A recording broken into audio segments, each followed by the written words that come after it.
যেমন ছোটবেলায় আমরা দাদি নানির বলে বসতাম। ছোট্টবেলায় দাদি নানি দাদা তারা বলতেন যে দেখেছো ওই যে দূরে চাঁদ দেখা যায়, ওই চাঁদের মধ্যে যে কালো কালো জিনিসটা কি বলতে পারো? আমরা বলতাম না, পারি না তো বলতে। জিনিসটা কি?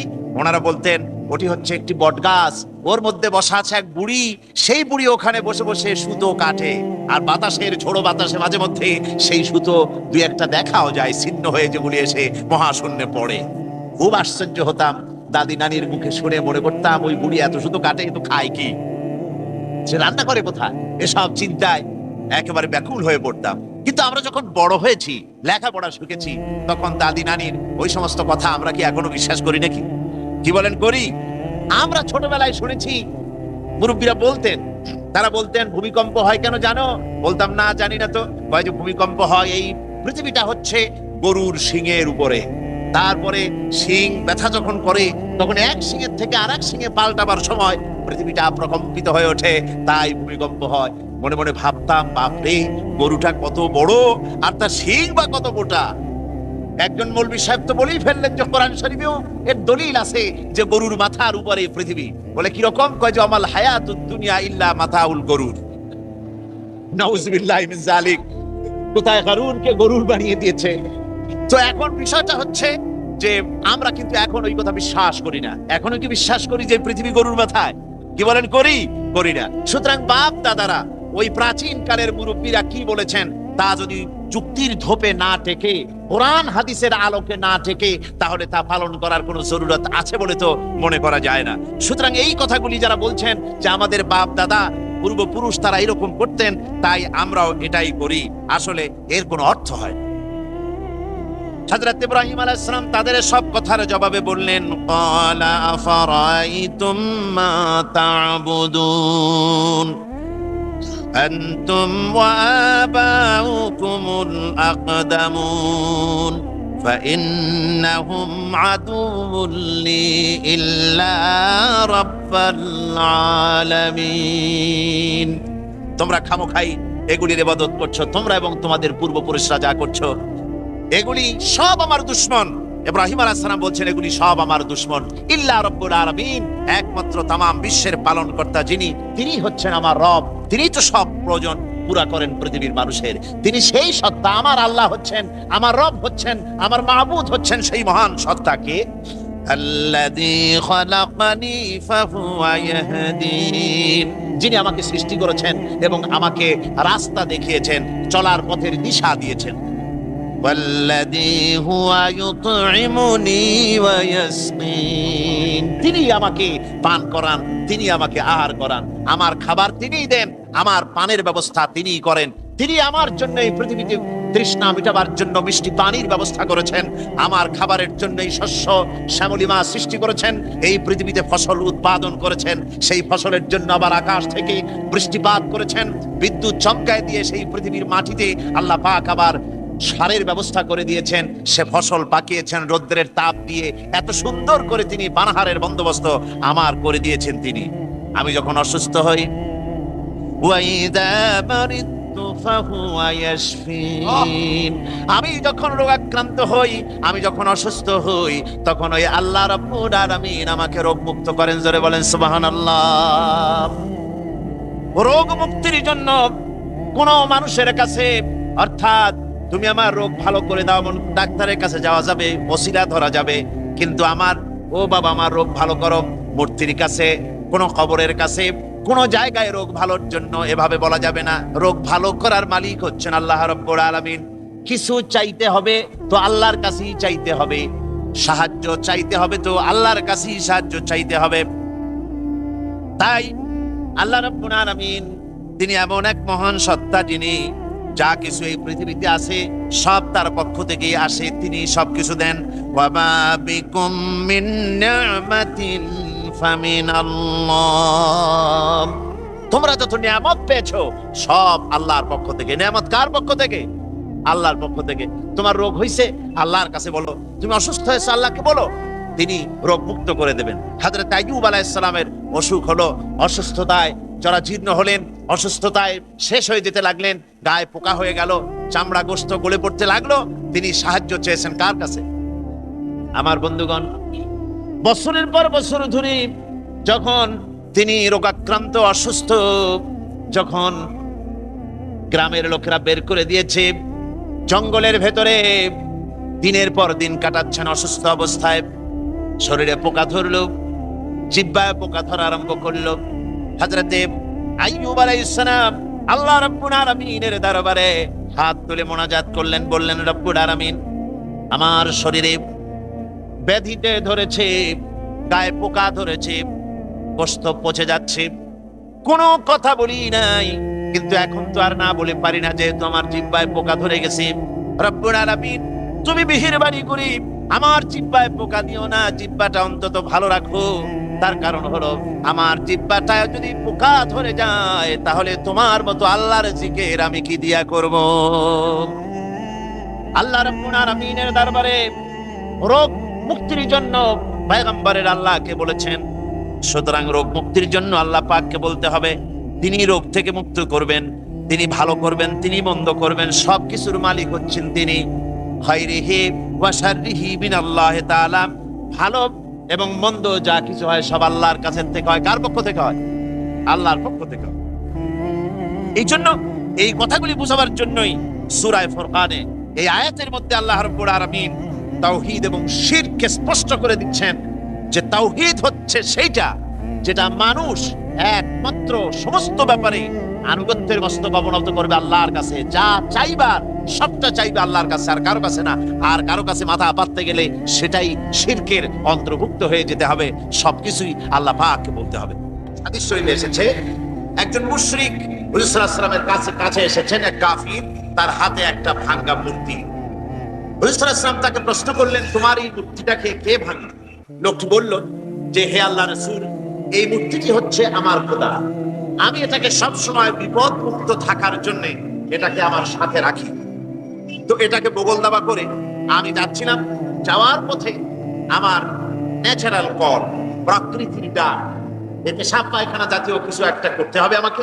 তা আমি সেদিকে যাচ্ছি, মনে করলাম যে খোদাকে সাথে রেখে এই কাম করা ঠিক, তাকে আমি রাস্তার পাশে দাঁড় করিয়ে আমি ওই প্রকৃতির ডাকে সাড়া দিতে গেলাম। আমি ফিরে এসে দেখি যে আমি যেটাকে দাঁড় করে রেখেছিলাম, যেটা আমার মাবুদ, ওইটার মাথা থেকে শুরু করে পা পর্যন্ত ভিজা।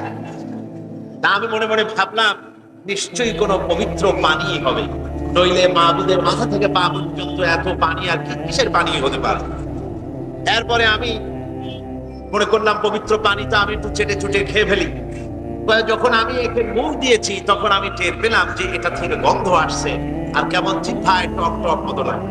তো ভাবলাম, পানি যদি পবিত্রই হবে তো গন্ধই বাসবে কেন, আর এই ধরনের টক টকটা লাগবে কেন?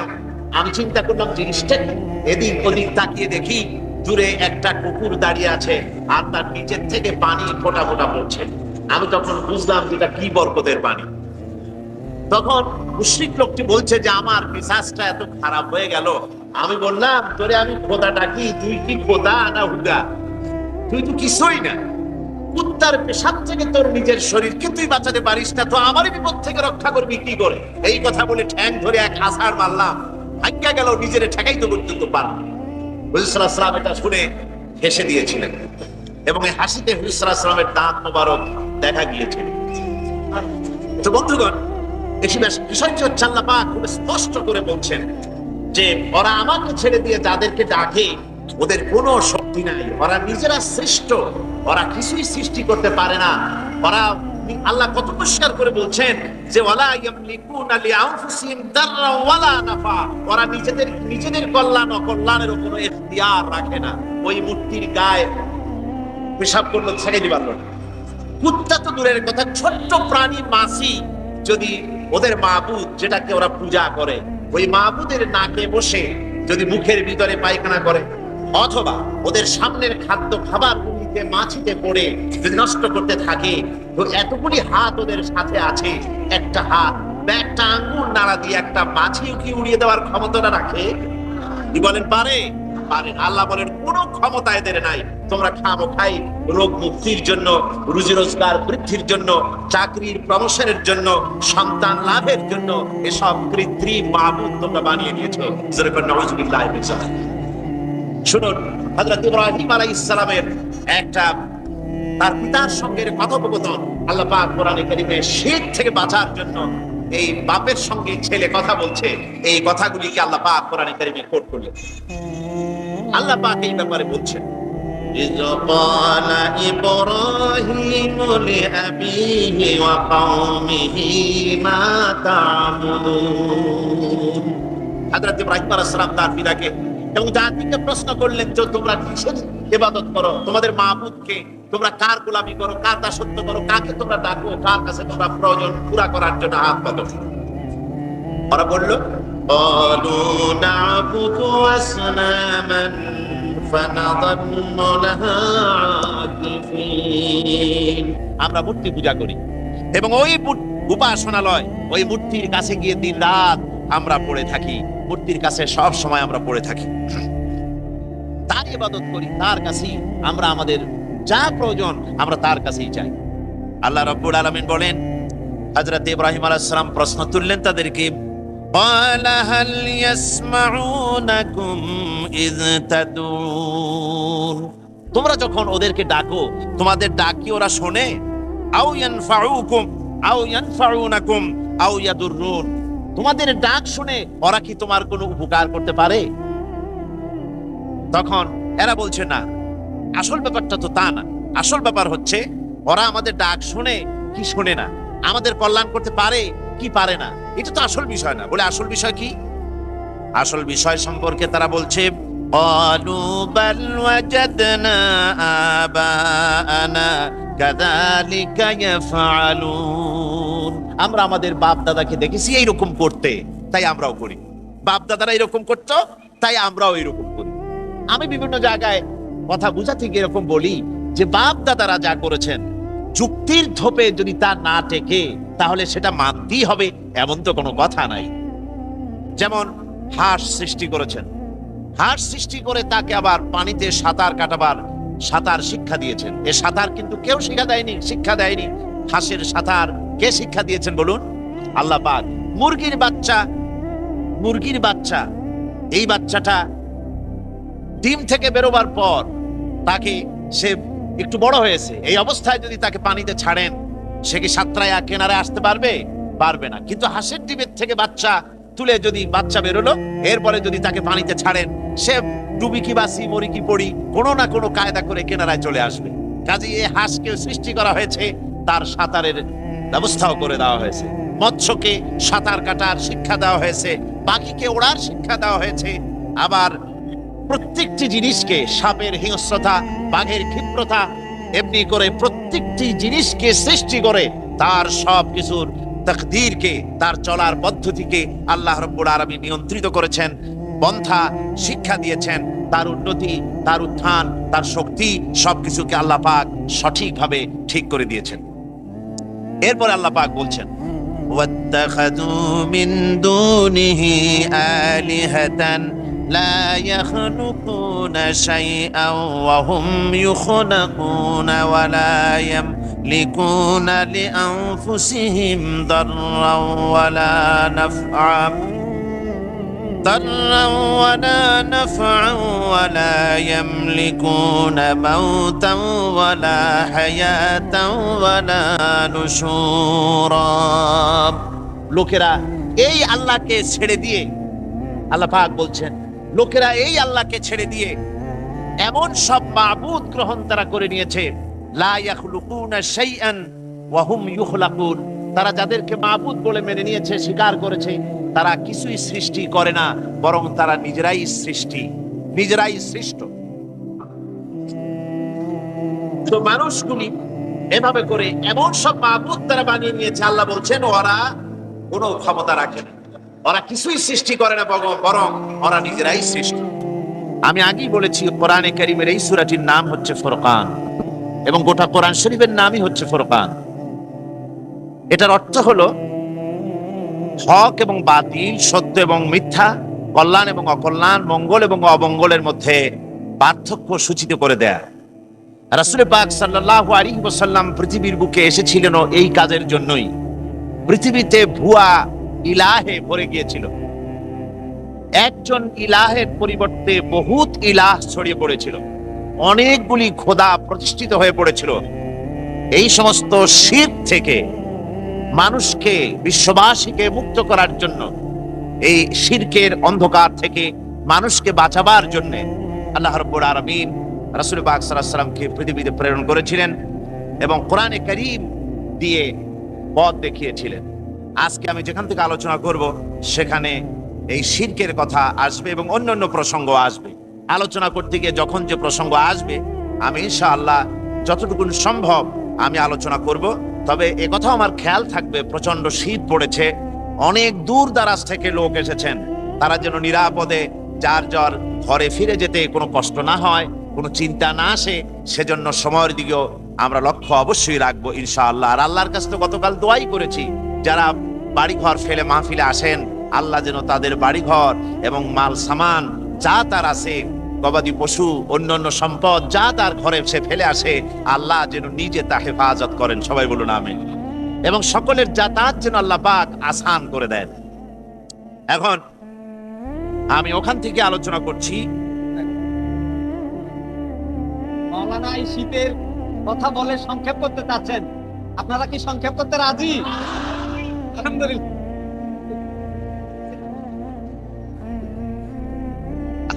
আসলে আমি কিন্তু নিজের জন্য কথাটা বলি নাই, আমার শীত তেমন লাগছে না, তবে আপনাদের যাওয়ার পথে শীত লাগবে এই জন্য বলেছিলাম। ঠিক আছে, আপনারা দোয়া করেন যে আজকের এই রুকুটি যা আমি আলোচনা করব এটার হক যেন আদায় করার তৌফিক আল্লাহ পাক আমাকে দান করেন। আসুন আমরা যথারীতি শয়তানের ওয়াসওয়াসা থেকে পানাহ চেয়ে নিই।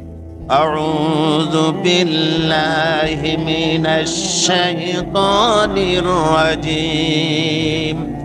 বিসমিল্লাহির রাহমানির রাহিম।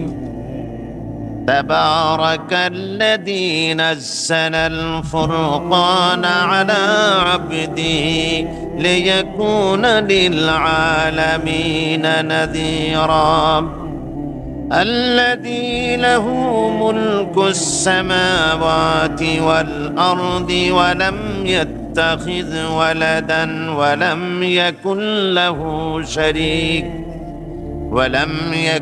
له شريك في الملك وخلق كل شيء فقدره تقديرا صدق الله العظيم। অতীব বরকতপূর্ণ সেই মহান সত্তা যিনি এই ফুরকানকে তার বান্দার প্রতি অবতীর্ণ করেছেন এজন্য যে তিনি বিশ্ববাসীকে, জগৎবাসীকে ভীতি প্রদর্শন করাবেন। এ ফুরকান অবতীর্ণ করেছেন তিনি যিনি জমিন ও আসমান সমূহের বাদশাহীর মালিক। ওয়ালাম ইয়াত্তাখিজ ওয়ালাদান, এবং তিনি কাউকে নিজের জন্য পুত্র বানিয়ে নেননি। ওয়ালাম ইয়াকুন লাহু শারীকুন ফিল মুলক, এবং তার বাদশাহীতে, তার রাজত্বে কোনো অংশীদার নেই। ফাকাদ্দারা ওয়া খালাকা কুল্লা শাইইন, এবং সব কিছু কি তিনি সৃষ্টি করেছেন। ফাকাদ্দারাহু তাকদীরা, আর এরপরে তিনি এর জন্য, এই সৃষ্টির জন্য একটি সুনির্দিষ্ট তাকদীর তৈরি করে দিয়েছেন। এ হলো আয়াতের শাব্দিক তর্জমা। এখানে বলা হচ্ছে যে আসমান এবং জমিন এবং আসমান সমূহের বাদশাহীর মালিক একমাত্র আল্লাহ পাক। এর মধ্যে কারো কোনো অংশ নাই, কারো কোনো অধিকার নাই। আকাশ এবং জমিনের মালিক হচ্ছেন আল্লাহ পাক। জমিনের মালিক কে? সবাই বলুন, জমিনের মালিক কে? আকাশের মালিক কে? কোরআনে কারীমে আল্লাহ পাক বলছেন এভাবে, লিল্লাহি মা ফিস সামাওয়াতি ওয়া মা ফিল আরদ। জমিন এবং আকাশ তো আল্লাহ, এর মধ্যে যা কিছু আছে তাও হচ্ছে আল্লাহ পাকের। এর মধ্যে যা কিছু আছে, আলা ইন্না লিল্লাহি মান ফিস সামাওয়াতি ওয়া মান ফিল আরদ। জেনে রাখো, আকাশের বাসিন্দাই হোক আর জমিনের বাসিন্দাই হোক, সব কিছুর এবং সবার মালিক হচ্ছেন একমাত্র আল্লাহ পাক। সব কিছুর মালিক হচ্ছেন তিনি। এ ফুরকান তিনি নাজিল করেছেন, যিনি সব কিছুর মালিক।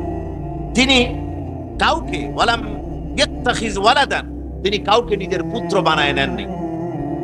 তদানীন্তন জাহিল সমাজের এ ধরনের একটি ধারণা ছিল যে মানুষ যেমন মরে গেলে তার উত্তরাধিকার কাউকে থাকতে হয়, সন্তান থাকতে হয়। ওদেরও ধারণা ছিল যে আল্লাহ যিনি আছেন তারও উত্তরাধিকার কারো থাকা উচিত, আল্লাহরও সন্তানাদি কিছু না কিছু থাকা উচিত। এজন্য তারা আল্লাহকে আল্লাহর পুত্র আছে বলে, সন্তান আছে বলে তারা মনে করত। এমনকি খ্রিস্টানেরা এবং ইহুদিরা তারাও আল্লাহর ছেলে বানিয়েছে। যেমন খ্রিস্টানেরা তারা বলেছে وقالت النصارى المسيح ابن الله, খ্রিস্টানেরা বলেছে মাসিহ হচ্ছে আল্লাহর পুত্র। আবার ইহুদি যারা, তারা আবার কম যায় না, তারা বলেছে যে খ্রিস্টানেরা যদি ঈসা আলাইহিস সালামকে আল্লাহর পুত্র বানায় তো আমরা পেছনে পড়ে থাকি কেন? ওরা বলল وقالت اليهود عزير ابن الله, উজাইর হচ্ছে আল্লাহর পুত্র। সবাই বলুন নাউজুবিল্লাহ। এখন দুই দলে ঝগড়া বেঁধে গেল। ইহুদিরা বলছে আমাদের কথা ঠিক, নাসারারা বলছে আমাদের কথা ঠিক। দু দলে ঝগড়া হওয়ার পর তারা আবার কম্প্রোমাইজ করলো, মীমাংসা করে নিল।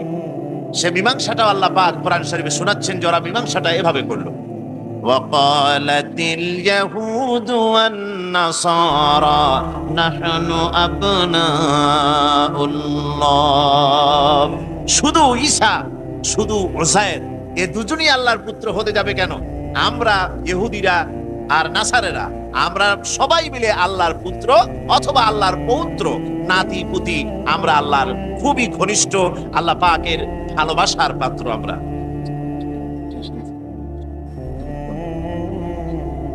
মুফিজুর রহমান সাহেব আমাকে বললেন যে লোকেদের বহুত কষ্ট হচ্ছে, দাঁড়াবার জায়গাও সংকীর্ণ হয়ে যাচ্ছে। তো আপনারা কর্তৃপক্ষের পক্ষ থেকে উনি অনুরোধ জানিয়েছেন, আমি অনুরোধ করছি যদি আপনারা একটু সামনের দিক চেপে আসেন তো শীতের মৌসুম, কষ্ট হওয়ার কথা না, অন্য ভাইরা একটু জায়গা পেয়ে যাবে। আপনারা একটু নড়ে চড়ে সামনের দিকে, মঞ্চের দিকে এগিয়ে আসেন, পেছনেও তাকাবেন না, দাঁড়াবারও দরকার নাই, দাঁড়াবার তো দরকার নাই, সামনের দিকে আপনারা একটু চেপে এগিয়ে আসেন। আর এই ফাঁকে একটু জিকির করে নেন, লা ইলাহা ইল্লাল্লাহ, লা ইলাহা ইল্লাল্লাহ, মুহাম্মাদুর রাসূলুল্লাহ, লা ইলাহা ইল্লাল্লাহ, জোরে সোরে করেন, লা ইলাহা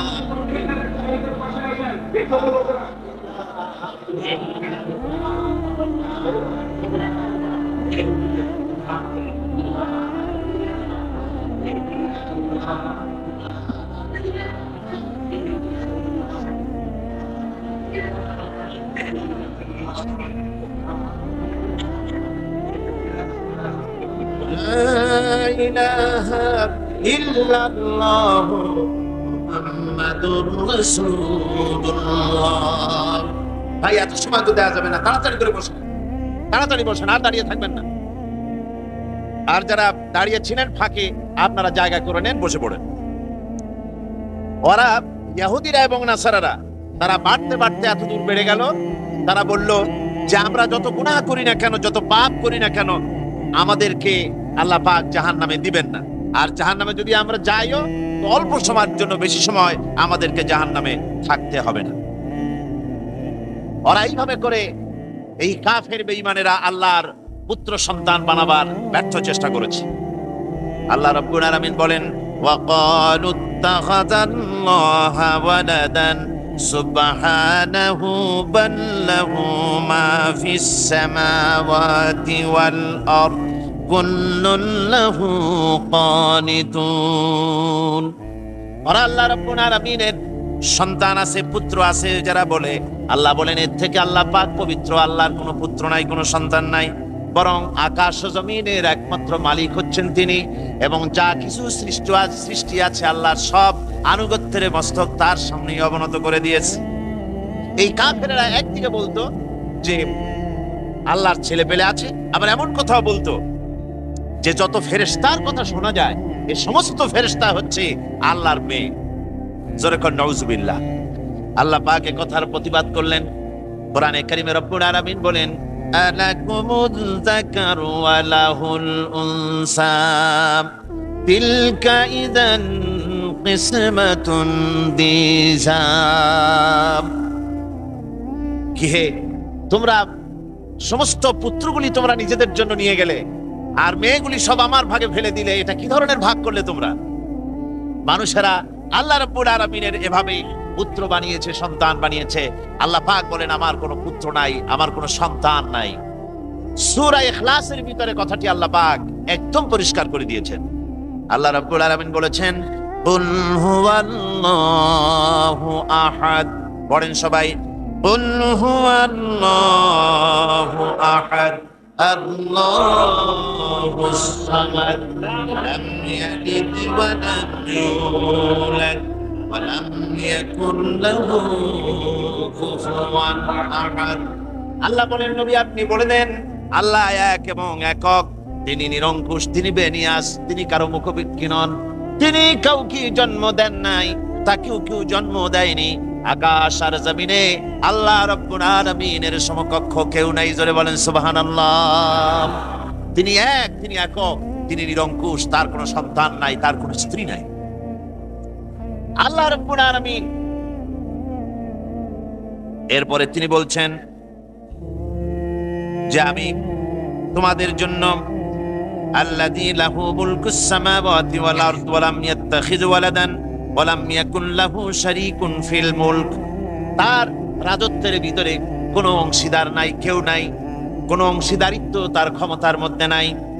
সব কিছুই তিনি সৃষ্টি করেছেন, আর সব সৃষ্টি করে তার জন্য নির্দিষ্ট একটি তাকদীর তিনি তৈরি করে দিয়েছেন।